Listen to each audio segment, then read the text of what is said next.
cuarta parte, origen de los dones. Por lo cual dice, subiendo a lo alto, llevó cautiva la cautividad y dio dones a los hombres. Y eso de que subió, ¿qué es? Sino que también había descendido primero a las partes más bajas de la tierra. El que descendió es el mismo que también subió por encima de todos los cielos para llenarlo todo. Bien, para explicar de dónde surgen los dones que recibimos, en el versículo 8 Pablo menciona el Salmo 68, 18. ¿De acuerdo? Ese versículo es el versículo 18 del Salmo 68. En ese salmo se describe a Dios como un guerrero que ha triunfado. Y como gracias a ese triunfo, el Señor ha conseguido un botín que reparte entre su pueblo. Eso es lo que se ve en ese salmo.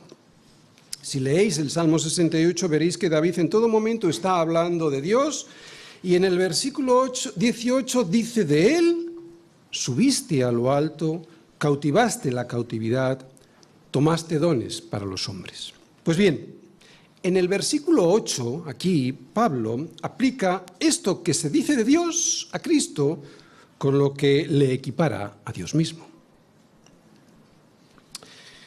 Mirad, para entenderlo bien, y además seguramente que lo habréis visto en películas de romanos, por ejemplo. En el mundo antiguo, cuando después de una guerra un conquistador llegaba a la capital del imperio, solía hacer un desfile triunfal por la ciudad en el que en ese desfile le seguían los prisioneros que había hecho esclavos y carros repletos del botín de sus victorias. Bien, después de ese desfile se repartían los regalos que procedían de ese botín conseguido en las batallas ganadas. Pues el Salmo 68 describe a Dios en términos semejantes.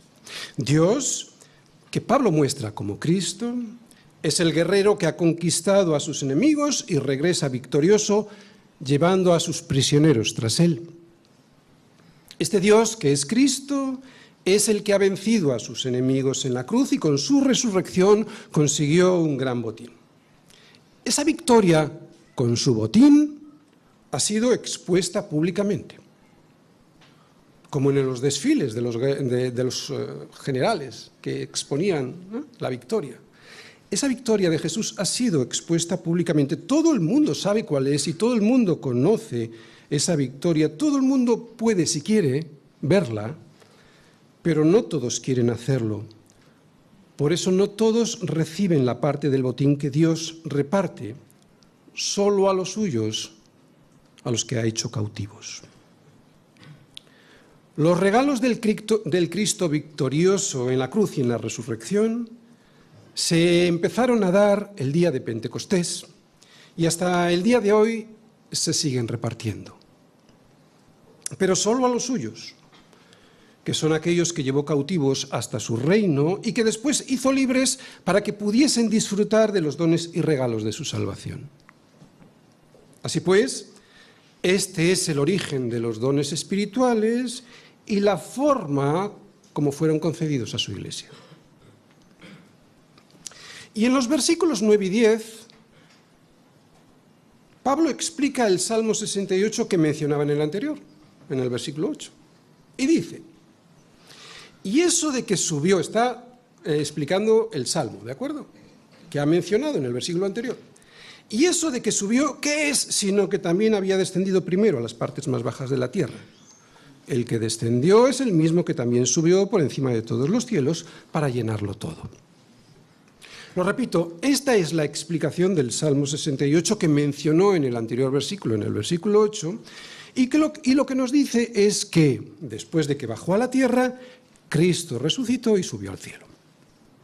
Así que el versículo 9 no significa que Jesucristo, después de su muerte y antes de su ascensión, visitó el infierno. La explicación, como vamos a ver, y basada en el propio contexto de estos versículos, es bastante más sencilla. Lo que hace Pablo con esta frase es mostrar un contraste muy fuerte, un contraste entre el estado en el que estaba Cristo antes de bajar a este mundo y el estado de profunda desolación y desamparo en el que quedó el Señor al soportar el pecado que decidió llevar para salvarnos de la muerte. Está haciendo una comparación. Pablo dice que Cristo ascendió al cielo después de su resurrección. ¿Pero qué significa que subió? Pues que primero descendió a las partes más bajas de la tierra. Por lo tanto, y según el contexto, Pablo está hablando de su encarnación, vida y muerte sobre la tierra, después de haber estado toda la eternidad en la gloria con el Padre.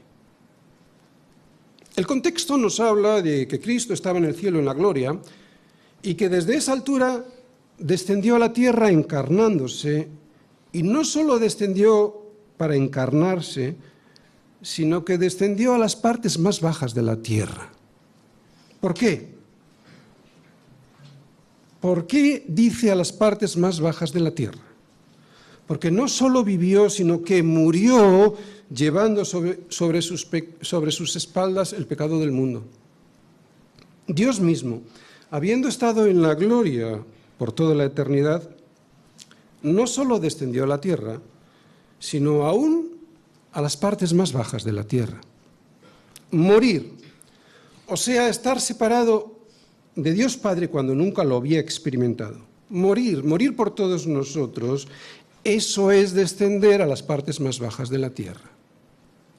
Esta humillación de Dios a sí mismo por nosotros es lo que Pablo intenta expresar con esta frase: descendió a las partes más bajas de la tierra. Así que Pablo de lo que está hablando es de la victoria que Cristo consiguió con su muerte y resurrección, y que fue conseguida primero bajando a la mayor humillación posible para Dios, o sea, hacerse hombre y morir por nuestra culpa, y después resucitado.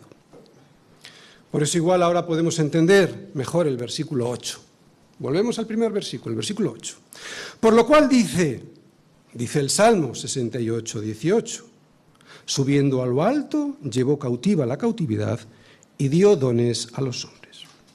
Pablo cambia algo del Salmo, porque en vez de decir lo que dice el Salmo 68, dice literalmente, tomaste dones para los hombres, dice aquí que dio dones a los hombres.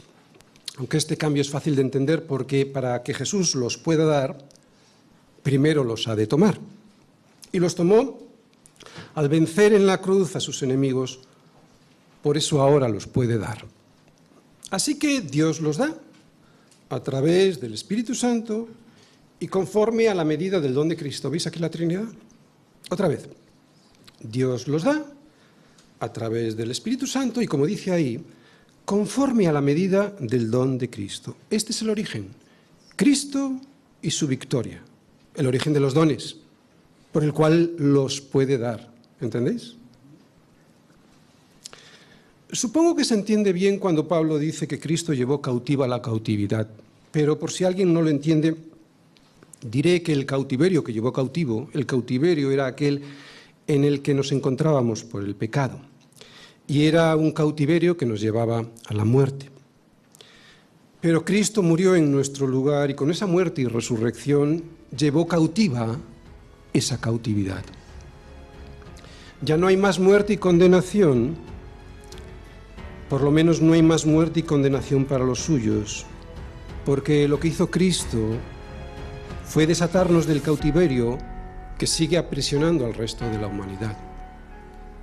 Este fue el milagro que destrozó la condenación, porque hay que recordar que la paga del pecado es muerte.